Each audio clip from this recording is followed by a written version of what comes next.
ఒకసారి వెంకటరెడ్డి గారిని అడుగుదాం. మీరు అడిగిన క్వశ్చన్, సురేష్ గారు అడిగిన క్వశ్చన్. వెంకటరెడ్డి గారు, ఇకనైనా మీరు మళ్ళీ అధికారంలోకి వస్తే మళ్ళీ 3 రాజధానులు అన్నారని గ్యారంటీ ఏమైనా ఉందా? పోనీ మీరు చెప్పినట్టే వాళ్ళ రాజధాని రెండో విడత భూసేకరణ లేకుండా సురేష్ గారు అడిగినట్టు. సురేష్ అన్న అడిగిన పాయింట్లో మంచి పాయింట్ నే కాదంటలా. మేము ఆ రోజు కూడా అమరావతి రాజధానిగా చంద్రబాబు నాయుడు గారు నిర్ణయం తీసుకున్న తర్వాత మేము అక్కడే తాడేపల్లిలో జగన్మోహన్ రెడ్డి గారు ఇల్లు కట్టుకుని 5 సంవత్సరాలు అక్కడి నుంచే పరిపాలించారు. వినండి సార్, అమరావతితో పాటు మిగిలిన ఇప్పుడు చంద్రబాబు నాయుడు గారు ఏమంటారు, తిరుపతి ఒక రాజధాని, అంటే తిరుపతి రాయలసీమ కేంద్రంగా తిరుపతిని ఒక ఎకనామికల్ జోన్ గా, అదే 3 ప్రాంతాల అభివృద్ధి మండలంలో ఒకటే ఉత్తరాంధ్రలో విశాఖ అన్నారు. పేర్లే మారినాయి. మేము ఏదో పేర్లు అక్కడ ఒక రాజధాని అని పేరు మార్చి, ఇప్పుడు చంద్రబాబు నాయుడు గారు ఏమన్నారు, ఆర్థిక రాజధాని విశాఖపట్నం అంటున్నారు. ఎట్టయిద్ది? ఒకటే రాజధాని ఉంటుంది రాష్ట్రానికి. ఆర్థిక రాజధాని ఒకటి, పర్యాటక రాజధాని ఒకటి, ఫ్యామిలీ రాజధాని ఒకటి, ఇట్లా ఉండదు కదా. అనే పాయింట్ లేదు. అన్ని ప్రాంతాలు సమానంగా అభివృద్ధి చెందాలని మేము ఆకాంక్షతో వెళ్ళాం.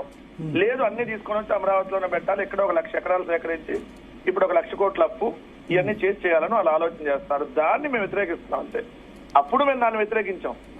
అప్పుడు కూడా అప్పులు తీసుకొని వచ్చి కట్టే రాజధాని వద్దు, మనకున్న దాంట్లో మనకున్న పరిస్థితిని అనుగుణంగా మెల్లిగా డెవలప్ చేసుకుంటూ వెళ్దాం. అసలు విజయవాడ గుంటూరు మధ్య మీరు అన్న నాగార్జున యూనివర్సిటీ దగ్గర పెట్టుకుని ఈ గొడవే ఉండదు. అక్కడేదో బిల్డింగ్లు పెట్టేది ఉండే, అక్కడ మీరు నాగార్జున యూనివర్సిటీలో పెట్టేది ఉండే. వైజాగ్ శాసన రాజధాని ఇవన్నీ. ఒక చిన్న ఇదేంటంటే ప్రజల ఆకాంక్ష ఎట్లా ఉంటదంటే, ఉమ్మడి ఆంధ్రప్రదేశ్ రాష్ట్రానికి హైదరాబాద్ రాజధాని. హైదరాబాద్ ఒక మెట్రో సిటీ. ఇండియాలో టాప్ 6-7 సిటీస్ లో హైదరాబాద్ ఒకటి. సో అక్కడి నుంచి బయటకు వచ్చిన తర్వాత రాజధాని లేదు, ఒక కొత్త రాజధాని, మనకు కూడా ఒక ప్లాండ్ సిటీ కావాలి అనేది ఆకాంక్ష ఉంది జనాలకి.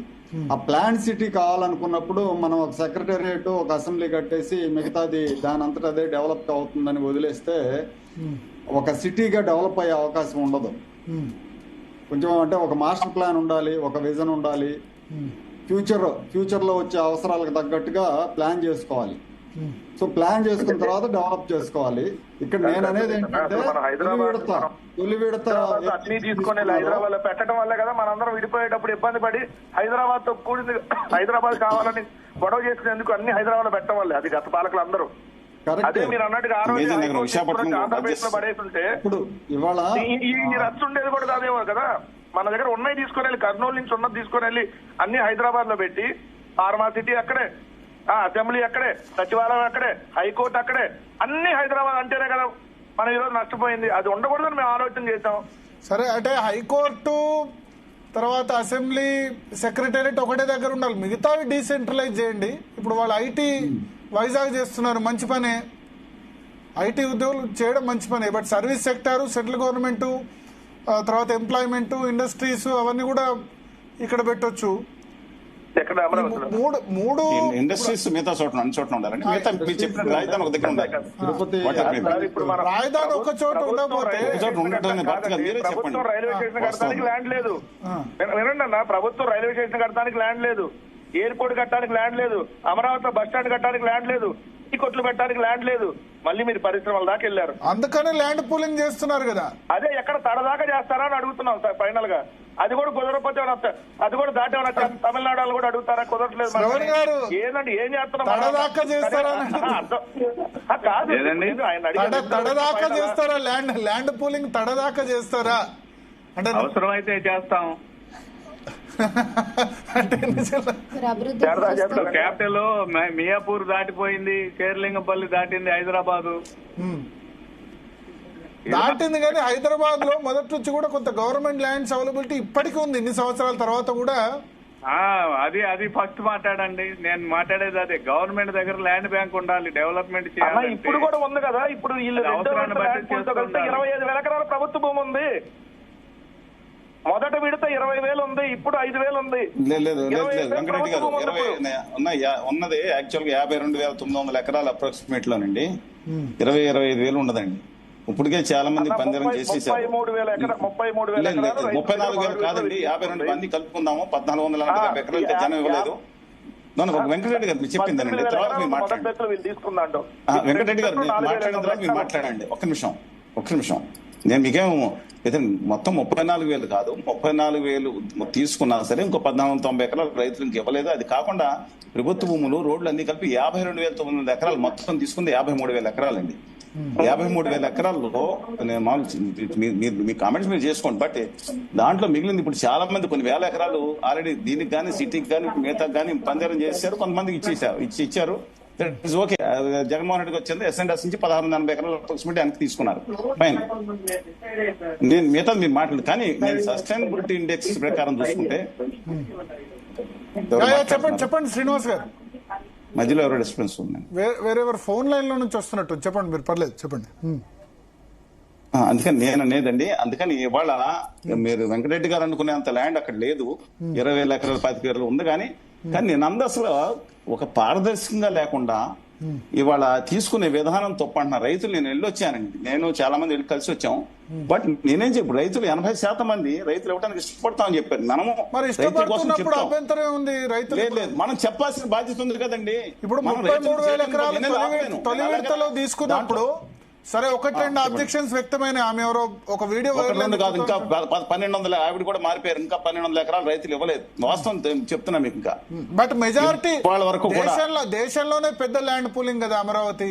ఎస్, ఒప్పుకున్నానండి. 33,000 ఎకరాలు 1,200 కూడా అర్థవంతంగా చెప్పాలంటున్నాను. అసలు దేనికి మిగతా అన్ని ప్రాంతాల రైతులకు ఉందా, లేదంటే ఉపాధి కేంద్రంగా దాన్ని కల్పిస్తున్నారా, అసలు ఏం చేయబోతున్నారు? ఇప్పుడు నేను వెళ్ళి రైతులను ఇవ్వద్దని చెప్పండి, నేను మాట్లాడాను, మనం ఎక్స్ప్లెయిన్ చేస్తాం రైతులారా ఈ పద్ధతి అని. లేదు మేము ఇస్తామని అందరికి కాంగ్రెస్ ఉన్నారు, నేను వెళ్ళి వాళ్ళు వద్దని చెప్పారు ధర్నా చేయనా? మనం చెప్పాల్సింది చెప్పాం. బట్ రైతులు ఎక్కువ మంది ఉన్నారు, మనకు కొన్ని లిమిటేషన్స్ ఉంటాయి. వెంకటరెడ్డి గారు 80% ఇచ్చేందుకు రెడీ ఉన్నారంటారు చలసాని శ్రీనివాస్ గారు కూడా. వాళ్ళు ఇస్తానంటే ఇప్పుడు మేము ఎందుకు ఆపుతాము? మీరు ఇప్పుడు ఒక బాణం వేస్తే వాళ్ళకు డౌట్ వస్తాయి కదా, మళ్ళీ జగన్ వస్తే ఏం చేస్తాడో అన్న ఉంటది కదా. రాష్ట్రంలో 2 పక్షాలు, టీడీపీ, వైసీపీ. థర్డ్ మా కొలీగ్ రేనా అన్నట్టు థర్డ్ ఫోర్స్ రావాలంటే వచ్చే అవకాశం నాకు కనిపించట్లా. ఇంకా లాభాలు 15-20 సంవత్సరాలు భారతీయ జనతా పార్టీకి మద్దతుదారులు ఉన్నారండి. భారత్ గారు ఏం చెప్పను, తెలంగాణలో కూడా కొన్ని దమ్మున్నాళ్ళు ఉన్నారు. నేను ఏం చెప్పనండి. నేను బాధ వచ్చేస్తున్నా, నాకు ఏం చేయాలో తెలియట్లేదు. అనలేను. జగన్మోహన్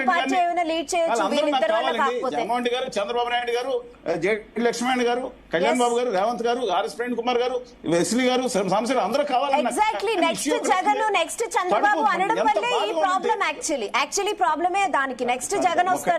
ఒకటి చెప్తానండి, నేను ఒకటి చెప్తాను. అమరావతి క్వశ్చన్ అవుతుంది ఇక్కడ. అమరావతికి కేంద్ర ప్రభుత్వం వాసిన గురించి ఏ పార్టీ మాట్లాడదేంటి? వామపక్షాలు తప్ప. నాకు అర్థం కావట్లేదు. అమరావతికి కానీ మిగతా కేంద్ర ప్రభుత్వం వాసింది కానీ భావితరాలు 10 లక్షల మంది యూత్ స్టూడెంట్స్ అమరావతి పారిశ్రామికవేత్తలుగా దమ్ము నిలబడాల్సిన గుజరాతీ వ్యాపారులు, మారవాడి వ్యాపారులు కాళ్ళు మొక్కి వాళ్ళ దగ్గరికి వెళ్ళి ప్రజలు కట్టిన పన్నుల్లోంచి రాయితీలు ఇస్తా ఉంటే నా పిల్లలు, విద్యార్థులు, యువతరం నాశనం అయిపోతుండే ఒక తరం. ఎందుకని అసలు చర్చ జరగట్లేదు? నా బాధగా ఉంది. అయ్యా గారు, మీరు ప్రాక్టికల్ గా మాట్లాడాలండి. ఏంటి చెప్పండి, ఎలా ప్రాక్టికల్ గా ఏం మాట్లాడను? ఏంటి ఇవాళ కేంద్రంలో ఉన్న బీజేపీకి వ్యతిరేకంగా వెళ్లే దమ్ము ఏ పార్టీకైనా ఉందా ఈ దేశంలో? ఎందుకు లేదండి? డిఎంకే దెబ్బలాడి వాళ్ళు తెచ్చుకోవట్లేదా అండి? నేను చెప్తున్నా బీజేపీ నవీన్ పట్నాయక్ గారు, నేను మళ్ళీ చెప్తాను, నవీన్ పట్నాయక్ గారు మీకు పరిచయం ఉండడం కొట్లాడలే మోడీతో 10 సంవత్సరాలు. లేదండి, లేదు కొట్లాడిపోవటం కాదు, లేదా కాదండి. అపోజిషన్ ఉన్నారు, the main opposition Naveen Patnaik గారు కావాల్సింది. ప్రతి బిల్లులో బీజూ జనతా దళ్ సపోర్ట్ చేసింది. లాస్ట్ లో అయ్యి ఉంటుంది, మీకు చెప్తానండి. వాళ్ళ అపోజిషన్ పార్టీ. రెండోది దెబ్బలాడడం కాదండి, నేను అందరూ డిఎంకే ఉంది, లేదా విజయ్ గారు ఉన్నారు. తమిళనాడుకి ఇవ్వలేదు, వాళ్ళు నీట్ కూడా ఇవ్వలేదు. వాళ్ళు అడిగిన స్టాలిన్ అడిగితే నీట్ నుంచి మినహాయించండి అంటే మినహాయించలేదు. ఎలాగ దేశం మొత్తాన్ని మినహాయిస్తారు కానీ ఒక రాష్ట్రానికి కాదండి. తమిళనాడులో ఈడీ రైడ్ జరుగుతున్నాయి. ఒక నిధుల విషయంలో ఇవాళ తెలంగాణకి నమ్మక ద్రోహం చేసిన మాట్లాడుకున్నాం. మీకు ఇంకా టన్స్ ఆఫ్ ఇన్ఫర్మేషన్ ఇస్తా. కానీ ఏపీకి ద్రోహం చేసిన ఏవంచం చేస్తుంటే నా బాధ ఏంటంటేనండి, మా తెలుగు ప్రాంతంలోని యువత వీళ్ళు పారిశ్రామికవేత్తలు అవ్వాల్సింది పోయి మా పొళ్ళోడ కొట్టి మళ్ళీ చెప్తున్నాను. విజయవాడలో ఒక హెయిర్ కటింగ్ సెలూన్ షాప్ లో ₹8-9 కరెంట్ బిల్లు వసూలు చేస్తా. ఇప్పుడు గుజరాతీ మారవాడి వ్యాపారులకి మేము ఇచ్చిన ప్రజలు కట్టిన పన్నులోంచి వాళ్ళకి రాయితీలు ఇస్తారంట. మా యువత పారిశ్రామికవేత్తలు గుజరాత్ లో పెట్టుకోవాలని కోరుకుంటా. కాబట్టి అసలు చర్చ దాని మీద జరగట్లేదు. ఈ 3 పార్టీలు తీసుకెళ్లి నమస్కారం అంటే మరి direct గా ఇప్పుడు వాళ్ళ అధికారంలో ఉంది బీజేపీ కాబట్టి ఒక్క నిమిషం. తెలుగుదేశం పార్టీని ఇప్పుడు నిలదీస్తాం. నరేంద్ర మోడీని తిట్టే అధికారంలో ఉంది కాబట్టి నరేంద్ర తెలుగుదేశం మోడీని పార్టీ తిట్టే మొదట దమ్ము అటు జగన్ కు లేదు, ఇటు చంద్రబాబుకు లేదు. వాస్తవం మీరే మాట్లాడుకోవాలి. నిర్ణయించారు Only Visakhapatnam communist steel plant అంటే టాపిక్ డైవర్ట్ అవుతుంది అనుకోద్దండి దయచేసి. నేను అమరావతి తిట్టగలుగుతారా? కూడా పోనీ ఇప్పుడు జగన్ తిట్టగలుగుతారా అపోజిషన్ లో ఉన్నప్పుడు? ఏమండి ఎవరు తిట్టగలిగినా అడిగి మాట్లాడటం తప్పలేదు. రెండో విషయం, అలా అమరావతి కేంద్ర ప్రభుత్వం నిధులు రావట్లేదని నేను మాట్లాడుతుంటే ఇష్యూ దాని మీద ఎందుకు కరెక్ట్ మీరు చెప్పేది కానీ బీజేపీ వాళ్ళు పిలిపించండి. సురేష్ గారు చెప్పేది ఏంటంటే మోడీని ఎదిరిస్తే లాభం ఉందా అని అంటారు ఆయన. అది కాదు నేను మోడీ గారు చంద్రబాబు నాయుడు గారి కుటుంబం మీద, ఈయన కుటుంబం మీద, లేదా కేసీఆర్ గారు ఆయన మీద నేను మాట్లాడమంటలేదు. మీరు ఆంధ్రప్రదేశ్ కి యువతను పారిశ్రామికవేత్తగా చేయమంటున్నాను. మనకు రావాల్సిన హక్కుగా రావాల్సిన ఇండస్ట్రీస్ అన్ని లేదా రాయితీలన్నీ గుద్దిరాతి గద్దలుగా తన్నుకుపోతే ఎందుకని నోరు మూసుకుని కూర్చున్నారు వీళ్ళందరూ అంటున్నాను. వీళ్ళు తిట్టడం, వీళ్ళు కులాల మీద తిట్టడం, వాళ్ళు తిట్టడం ఏందండి నాకు అర్థం కాదు. కానీ మొదట నేను ఎవరిని అడుగుతాను? రాష్ట్ర ప్రభుత్వం. ఇంతకుముందు జగన్మోహన్ రెడ్డి గారిని అడుగు, అంతకుముందు చంద్రబాబు నాయుడు గారిని అడుగుతాం, తర్వాత ఆయనతో పాటు నా ఉత్తర ఆర్య సనాతనవాదిని గారిని అడుగుతున్నాం, తర్వాత జగన్మోహన్ రెడ్డి గారిని ప్రతిపక్ష నాయుడుగా అడుగుతున్నాం. ఎందుకంటే ప్రాధాన్యత ప్రకారం అడుగుతున్నాం మేము. అసలు ఏం జరుగుతుంది రాష్ట్రంలో? వీళ్ళు వాళ్ళని తిట్టుకుంటాం, వాళ్ళని తిట్టుకుంటాం, రాజధాని మీద గొడవ తిట్టడం. అసలు ఆంధ్రప్రదేశ్ రాజధాని పరిస్థితి ఎలా ఉంది? With due respect to Shravan Kumar Reddy గారు అండ్ వెంకటరెడ్డి గారు, బికాస్ దే బోత్ గట్ 80% ఓట్లు వచ్చిన పార్టీస్ అండి. చాలా బాధగా ఉందండి. దీంట్లో నిర్మాణాత్మకంగా విమర్శించమనండి, నిర్మాణాత్మకంగా జగన్మోహన్ రెడ్డి గారిని ప్రభుత్వం విమర్శించమనండి. నేను మాట్లాడే అది ఏం జరుగుతుంది వాళ్ళ టాపిక్ మొత్తం డైవర్షన్ టాపిక్ అండి, ఎక్కడ కాదండి మీ చర్చలో కాదు.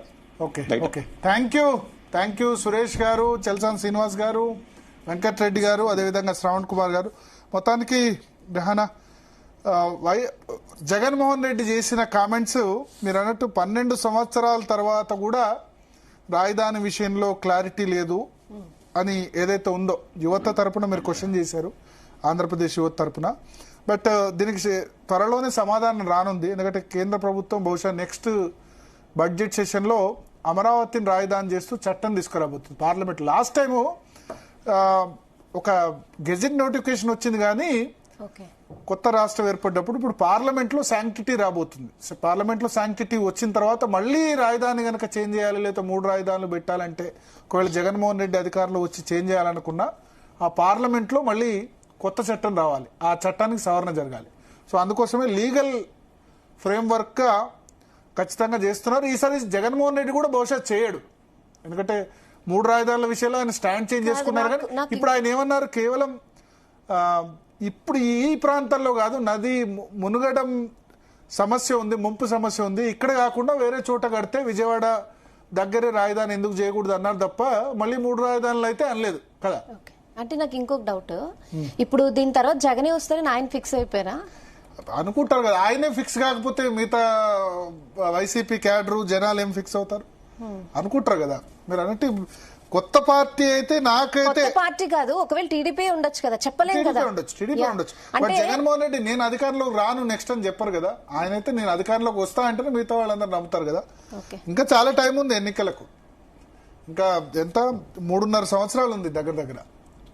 తెలంగాణలో అయితే 28 డిసెంబర్ గానే 29 మే కాబట్టి ఇంకా దాదాపు 3.5 years ఉంది. ఇంకా సార్ బిల్ ప్రవేశపెడితే ఆఫీషియల్ గా ఇంకెవ్వరు చేంజ్ చేయలేరు. ఒకసారి బిల్ పాస్ అయింది, చట్టం అయిందంటే అమరావతి రాజధాని భవిష్యత్తులో చేంజ్ చేయాలంటే మళ్ళీ పార్లమెంట్ లో చేంజ్ చేయాలి.